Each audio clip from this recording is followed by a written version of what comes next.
You know, some documentaries just report on history. Others, they capture it. But a rare few, they actually make history. Today, we're diving into one of the most influential true crime films ever made.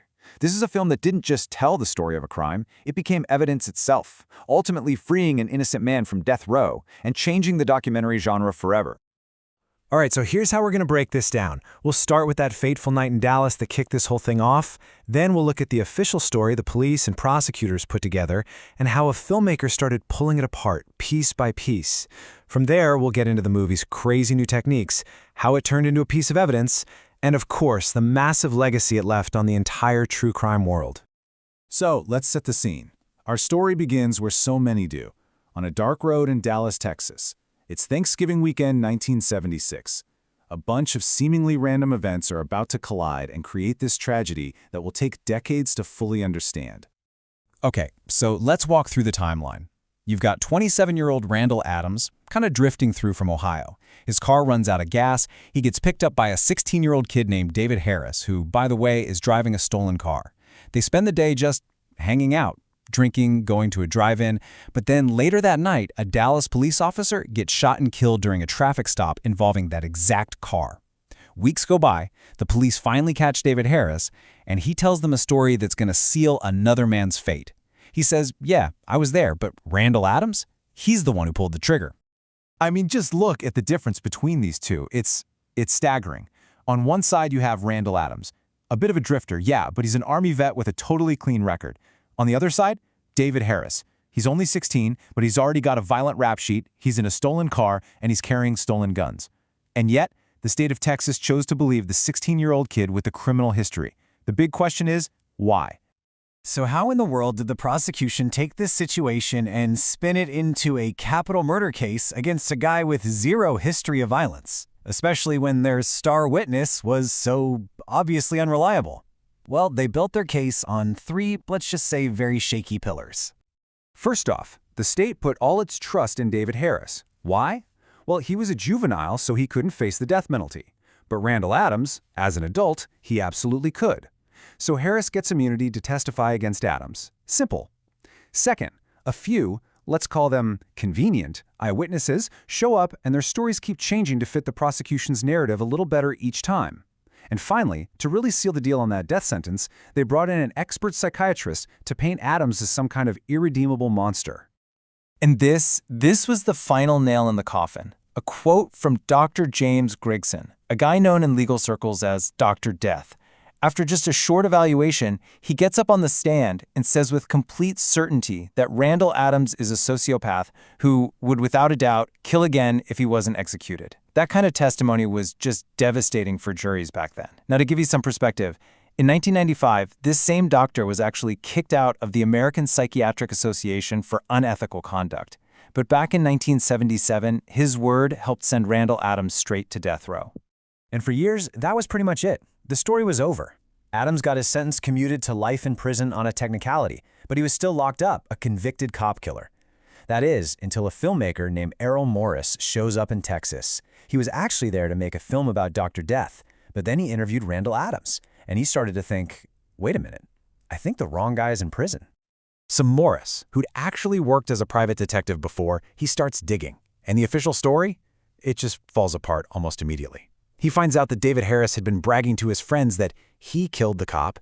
He figures out the prosecution's timeline was physically impossible. The drive-in movie they went to didn't even have a late show that night. He finds out the eyewitnesses might have been after reward money.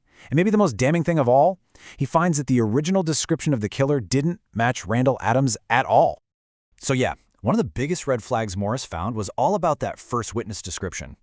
Right after the shooting, Officer Wood's partner, Teresa Turco, she described the person in the car.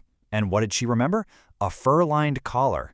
Now this was huge because David Harris was known to wear a jacket with, you guessed it, a fur-lined collar. Randall Adams was not. But then something really weird happened. As Adams himself says in the film, she goes through weeks of meetings with internal affairs, and when she comes out, her story is totally different.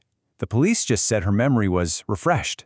This whole thing makes it seem like the police weren't really looking for the truth anymore. They were just trying to build a case they already believed, a case that needed a conviction no matter what. And poof, Just like that, the fur-lined collar completely disappears from her testimony. The new key detail? Bushy hair, a feature that was 100% Randall Adams. With that one little change, the state's only credible witness at the scene now pointed right at their guy. It was a perfect and deeply suspicious fit. So this becomes the burning question at the heart of Errol Morris's whole project. It wasn't just about finding holes in the case anymore. He needed to answer this question, for real. So during one of his last interviews with David Harris, who by this point is on death row for a totally different murder, Morris asks him point blank. And this is the moment the whole film just turns on a dime. Harris, recorded on an audio tape, gives this chilling, kind of slippery, but also crystal clear answer. I'm sure he is, because I'm the one that knows. It's not a legal confession, no way. But it was the moral climax of the film, the closest the real killer ever got to telling the truth on tape. So now, with this near confession and a mountain of problems with the official story, Errol Morris doesn't just have an investigation. He has a film. But he knew he couldn't tell this story the old-fashioned way. If he wanted people to really feel the injustice, he had to basically break every rule of documentary filmmaking at the time. So back in the 80s, the right way to make a serious documentary was this style called cinema verite. You know the look, shaky cameras, natural light, like you're a fly on the wall. The whole idea was to capture reality without interfering. And reenactments? Ugh, that was a huge no-no. It was seen as totally fake, a betrayal of what a documentary was supposed to be. Well, Morris basically took that rulebook and threw it out the window. He used these super stylized slow-motion reenactments not to show what really happened, but to show you all the different contradictory stories people were telling. He got the legendary composer Philip Glass to write this haunting, looping score that felt more like a Hollywood thriller. He invented this interview machine so his subjects were looking you, the viewer, straight in the eye. And maybe the most radical thing of all, the film wasn't objective. It was an argument. It was an appeal, laid out like a legal document, making the case for Randall Adams' innocence. And guess what? This crazy new approach actually worked. The Thin Blue Line wasn't just a movie, it became a cultural phenomenon. And for what might be the first time in history, a feature film directly led to a man's life being saved. I mean, the timeline here speaks for itself. The film comes out in August 1998. The public outcry is massive. Just 6 months later, in March of '89, the Texas Court of Criminal Appeals overturns the conviction. They specifically called out prosecutorial misconduct, things like hiding evidence and letting witnesses lie on the stand. Adams walks free that same month. And in a final, tragic twist, David Ray Harris, the man who let Adams take the fall, was executed in 2004 for a different murder he committed years later. But even though the film brought a kind of justice, it couldn't turn back the clock. Randall Adams spent 12 years of his life, that's over 4,000 days, behind bars. A whole decade of his life was just gone.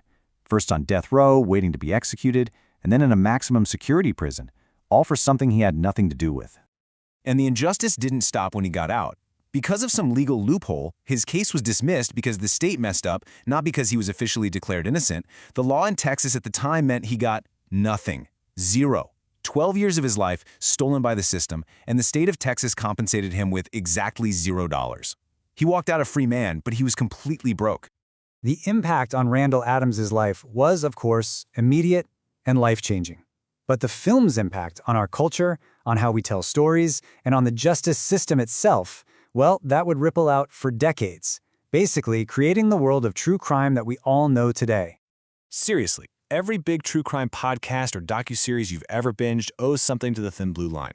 It proved that these stories could be cinematic, that they could be deeply investigated, and that they could have a real-world impact. It showed that filmmaking could be a form of activism, a type of investigative journalism. It inspired organizations like the Innocence Project, which has freed hundreds of wrongfully convicted people. But more than anything, it forced a huge national conversation about the death penalty, about eyewitnesses, and about the terrifying, terrifying idea that our justice system can make fatal mistakes. And that really just leaves us with this one final thought. Randall Adams' truth was always there for 12 long years, but it was buried under lies and a bad investigation. It took a storyteller, a filmmaker who was willing to break all the rules, to drag it out into the light. And it just makes you wonder, how many other truths are still out there just waiting for the right story to be told?